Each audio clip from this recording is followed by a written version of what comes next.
The date was May 8, 1993. The champion, Julian Jackson. Nicknamed the Hawk for his ability to swoop down and destroy his opponents, he ruled the WBA junior middleweight and WBC middleweight divisions for the last 6 years. And with 43 KOs in 47 fights, Jackson had earned a reputation as one of boxing's most powerful punchers. The challenger, one of boxing's best-kept secrets, Gerald McClellan. Although he ended 25 of his 27 fights early, 17 in the first round, national fame continued to elude this 25-year-old prodigy from Detroit's fabled Kronk Gym. And while boxing insiders were unsure of who would win this fight, they all knew it would be a war. And they were right. Gerald just came on the scene, and he was like unknown to us. But I knew that from what I heard that he was a very tough fighter, and I saw him live in Mexico, and he fought, and he was straight up, and I said, man, I'm going to take this guy, you know. But just minutes into their fight, Jackson discovered a problem with his prediction.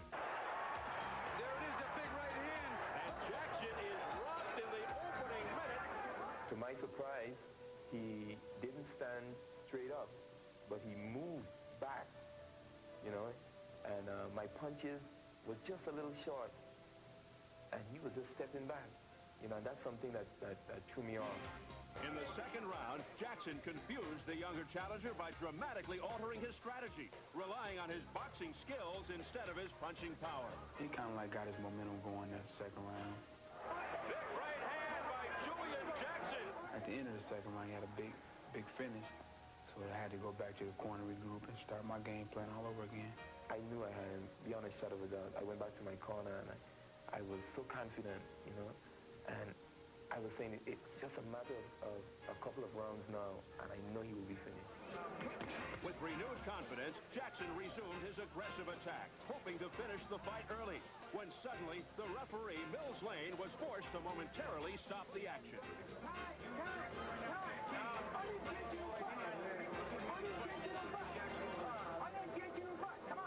I said, man, wow, I was really upset. I was mad, and instead of getting back into the fight, you know, I more wanted to get back at him, you know, and lost control.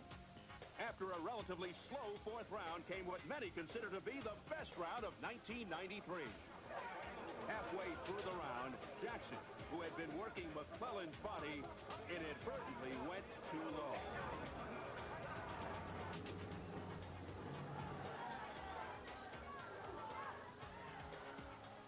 Lane said I had 5 minutes to recover, and Julian was looking at me, and to me he was getting stronger and stronger.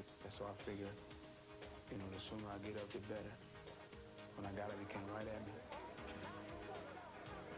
and he stood right in front of me. That's when I caught him with the right hand and 2 left hooks.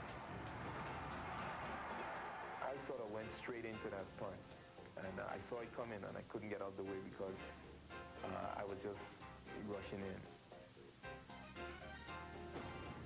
A left hook by Gerald McClellan almost sent him through the ropes. He is in serious trouble. His legs are not there. This fight could very well be over right this minute. And there's a minute left to go. Can McClellan finish him off? He's down again. You know, I wanted to continue, but I was hurt, you know, and the referee used his discretion and did the right thing, you know. And the fight is over. It's over. Now, months later, Jackson has become obsessed with the need to regain his title and extract his revenge. Last night I was just in bed lying, and, you know, I actually saw the fight.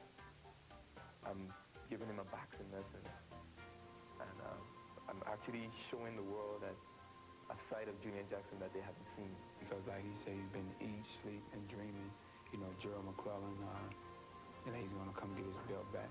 One thing I can do, you know, by saying things like that, believe it or not, it scares me. So it makes me stay on my P's and Q's and be ready for the unexpected.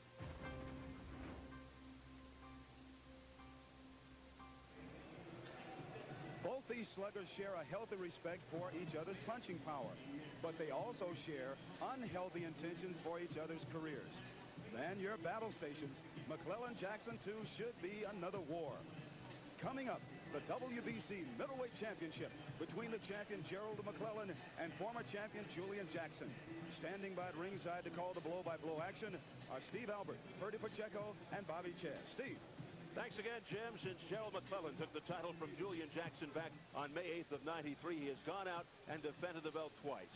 The first defense came August 6th, an easy first-round knockout of Jay Bell in Bayamon, Puerto Rico. Then on March 4th, McClellan made quick work of Gilbert Baptist, a first-round stoppage right here at the MGM Grand. So his last bout, 63 days ago. Exactly the same for two-time world champion Julian Jackson. Jackson has had 3 tune-up fights since McClellan. 2 first-round TKOs over Carlton Haywood and Jaime Montoya. And this past March, he decisioned Eduardo Ayala. Now, Gerald McClellan no longer working with trainer Emmanuel Stewart, who helped guide him to the WBC middleweight throne. He's now with Willie Brown. Will the change in trainers have an effect on the champion? Bobby, your thoughts?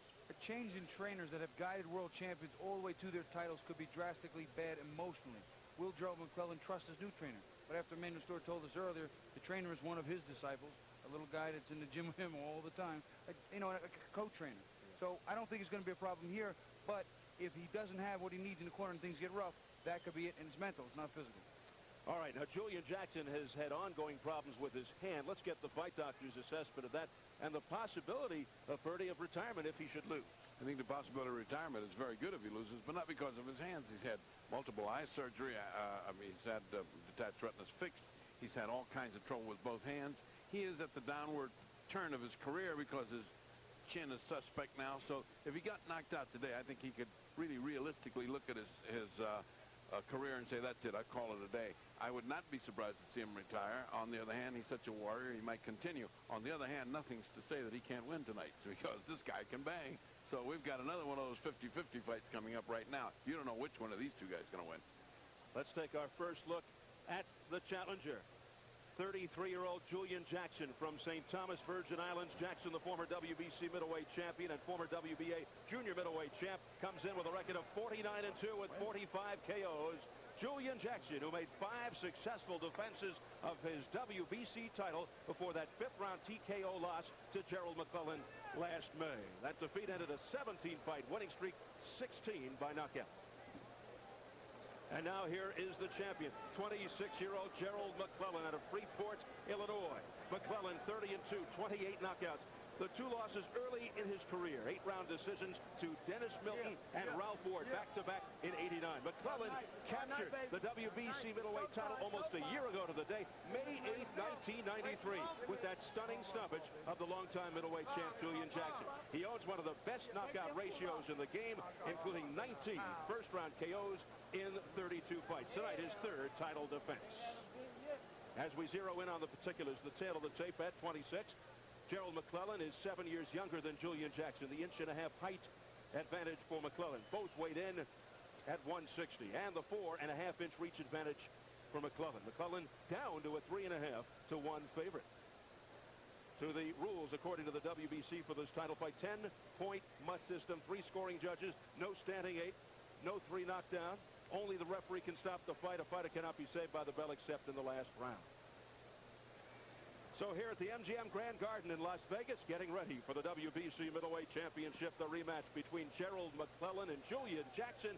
We go up to our ring announcer, Jimmy Lennon Jr.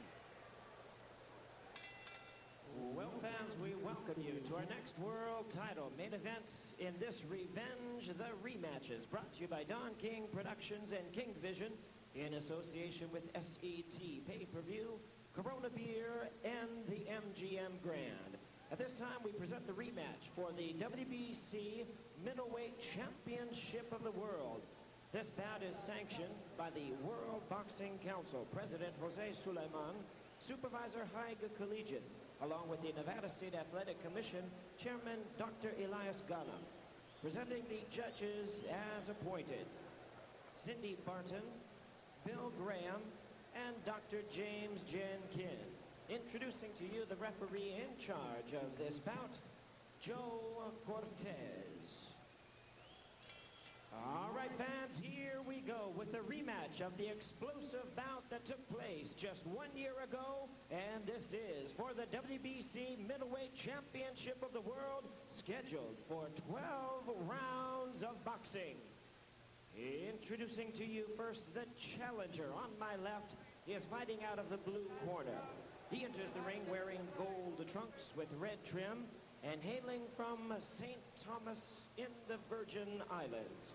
He weighed in at an even 160 pounds, and his record includes 49 wins, only 2 losses, with 45 big wins coming by way of knockout. He is currently ranked the WBC #2 middleweight in the world. Please welcome the knockout artist, who is the former 2-time world champion in the junior middleweight and middleweight divisions. Introducing Julian, the Hawk Jackson.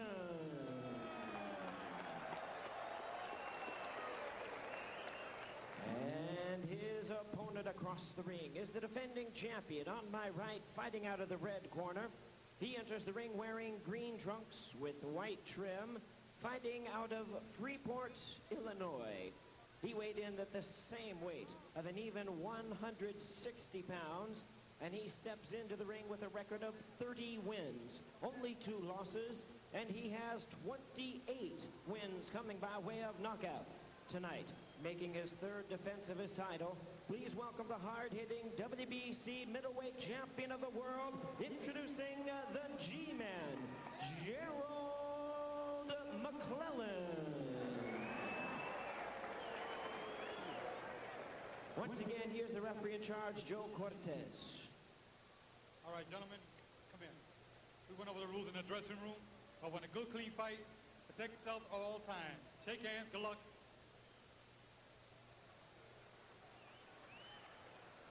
Gerald McClellan, the only man on this card who had a little trouble making weight. Nothing new for the G-Man. He was a quarter pound overweight, went out, came back in an hour, weighed 160, saying afterwards, this is my last fight as a middleweight. He's probably closer to 180 for the fight. A key for Jackson could be to get this fight past the 4th or 5th round.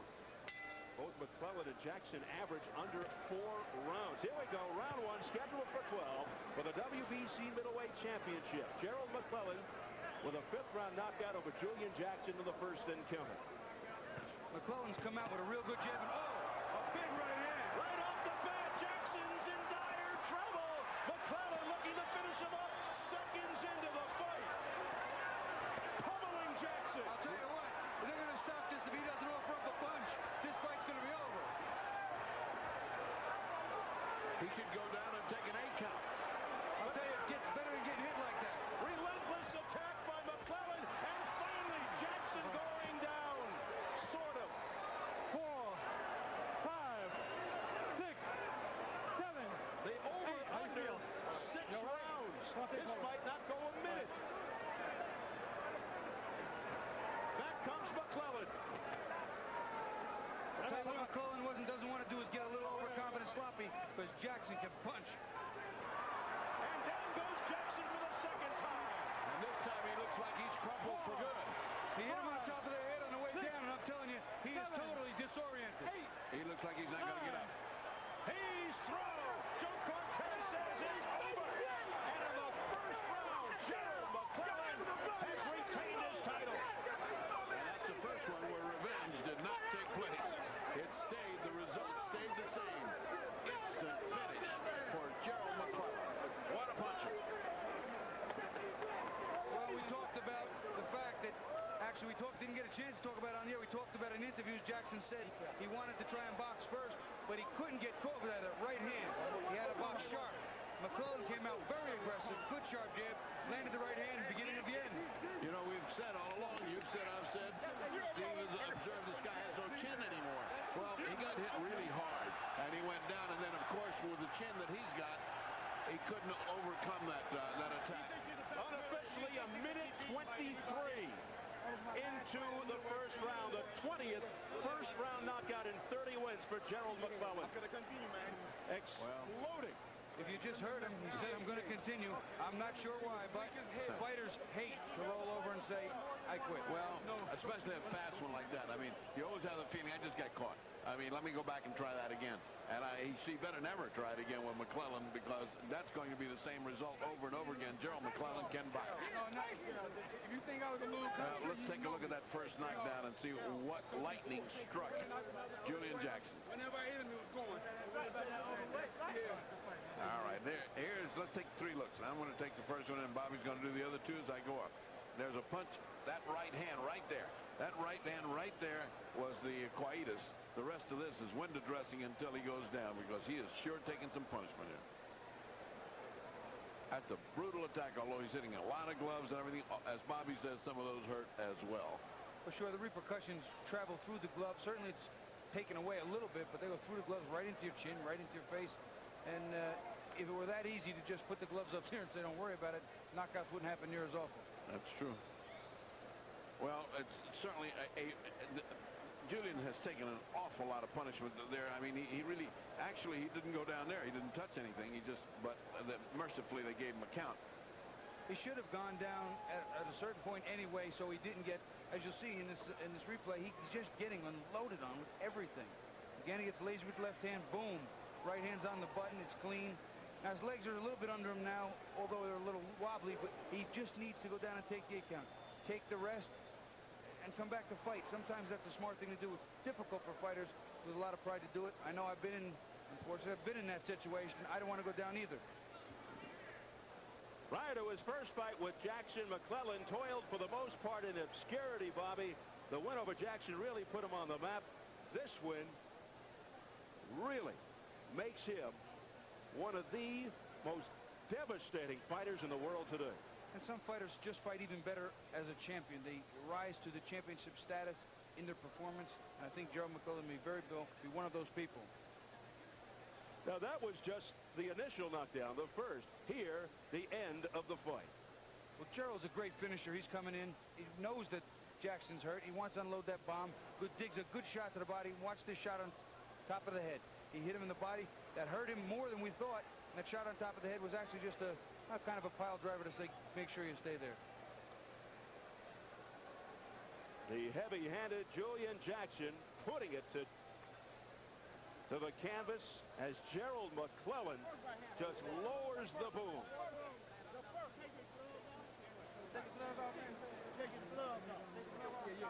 Let's get the official time from our ring announcer, Jimmy Lennon Jr.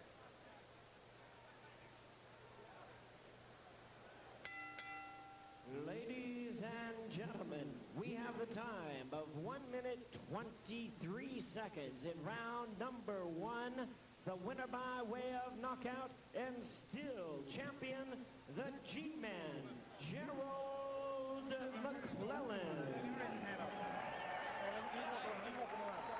Gerald McClellan continues his impressive knockout rate. He's 31-2 with 29 knockouts. And he got all he wanted to get here against Julian Jackson. No revenge in this fight.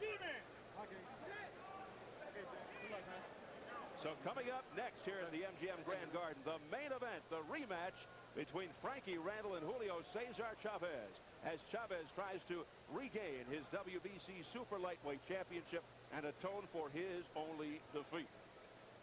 And here's the man who pulled it off, the only man in history to defeat the mighty Chavez. Frankie Randall making final preparations for the rematch in his dressing room.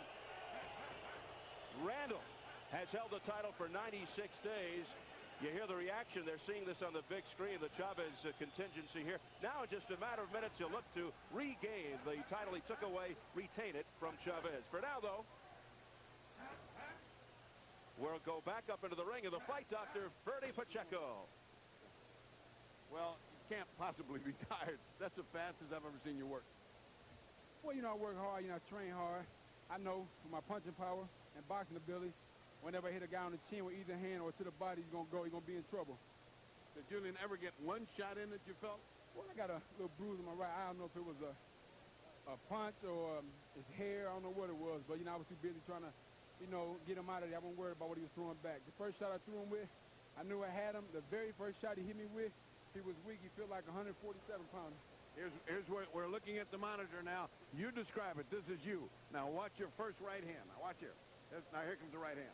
Right hand with that first right hand, he was hurt. He had to be hurt, because Gerald McClellan's the hardest puncher out there in boxing, and whoever I hit with those shots will lay down.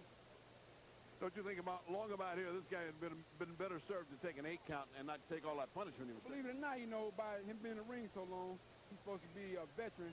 And if it was me, you know, with the experience I got, I went down on one knee and got the heat up off me and got up and got my mind together, collected myself, and started all over again. None of that tired you out? Well, you know, I was throwing a lot of punches. I was landing a lot. I would lie if I told you I wasn't tired. Whenever you're working hard, you got to be getting tired. If you're not tired, you're not working hard. But you had a confidence that was going to be over in the first round. A lot of confidence. Whenever Gerald McClellan gets a fighter hurt, get him in trouble, not swinging back, he's good as dead. One last thing we've got to talk about is your weight. Your weight, you had to struggle to make it, and this is so successful. Are you going to stay here? You're going to go up? Well, you know, I'll get that to me and Don to talk about that. Well, let's talk about it. Don's right here, and Don hasn't said a thing all night. Don. Well, we're going to work at it and see what he want to do, but I tell you right now, I just want to relish in his victory. I want to savor the victory he had tonight. He proved by far he's the best middleweight out there and would challenge any middleweight in the world, super middleweight or middleweight. So he can go all the way down the line, Ferdy. I think we got us a winner right here, and we're going to play him and let him get ready to go out there and knock out guys. So far, we've had 2 revenges and one the same as it was the first time. Now comes the big 4. Yeah, here comes the big 4 now. It's going to be one great night of boxing. It's been a super show. We had a boxing 101 lesson with Terry Norris, you know, and so here we got back with the knockout that just like we thought it would be. Somebody was going to leave, and it was Julian Jackson, but it was a great fight. Well, let's see what Jim Gray finds out about Julian Jackson's plans. To Jim Gray. Okay, Ferdy, I'm here with Julian. First of all, are you all right? I'm all right, man. No doubt about it. He caught me with a surprise punch. You know, I felt that I could have still continued. He caught me a good shot, and, you know, I had my faculties, and, you know, I guess Cortez felt that I had enough. The big right hand, did you feel he would come out and try and end it real soon with you? Well, I think he would try to jump on me because he realized that, you know, if the fight go the distance, he would have been in trouble. He tried to jump on me, and he took advantage of it. The referee made a decision, and hey, you know, but I could have continued. Did you tell the referee that? Definitely, and, you know, the referee, I realized, he know that we are both punchers, and Gerald McClellan came out. He know that, you know, if I stayed around, he said, hey, he would try and jump on me and try and get the referee to stop the fight. I felt that was okay. I got a good shot, you know, but my faculties were still there. What are your plans now? What will you do? Well, hey, you know, I'm not a quitter, you know what I'm saying? I still got a lot left. Gerald McClellan, you know, caught me a good punch. I thought that I would stood it regardless, you know, of the outcome of this fight. But, you know, what can I say? You know, I'm a diehard, you know what I'm saying? And I just give God the glory, and you know, he's Lord of my life. And I believe that Gerald McClellan is a big man. He's a strong, you know what I mean? This guy is big. I think he's the biggest middleweight out there, you know what I'm saying? And, you know, I'm not ashamed. What are you going to do? Who would you fight? What do you want to do with your career?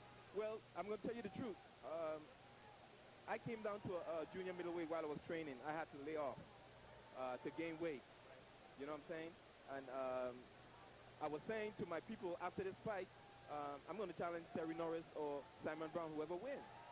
You know, because the weight is hard for me to keep middleweight. I have to eat maybe 3 times, you know, 4 or 5 days before the weigh-in just to make the weight. You know, Gerald McClellan was strong. So maybe what you're saying is you'll move down to fight a man that you beat, Terry Norris, once before. Definitely, you know, as a matter of fact, we planned it even after this fight. If we win this fight, we were going to challenge the winner of Terry Norris, Simon Brown. Julian, most gracious in defeat, 2-time champion. Good luck in the future. Thank you very much. Let's go back to Steve Albert. Thank you very much, Jim. Julian Jackson, 2-time world champion. He told us before the fight, this is the most focused he's ever been for a fight. But it was lights out as Gerald McClellan, 123 of the first round.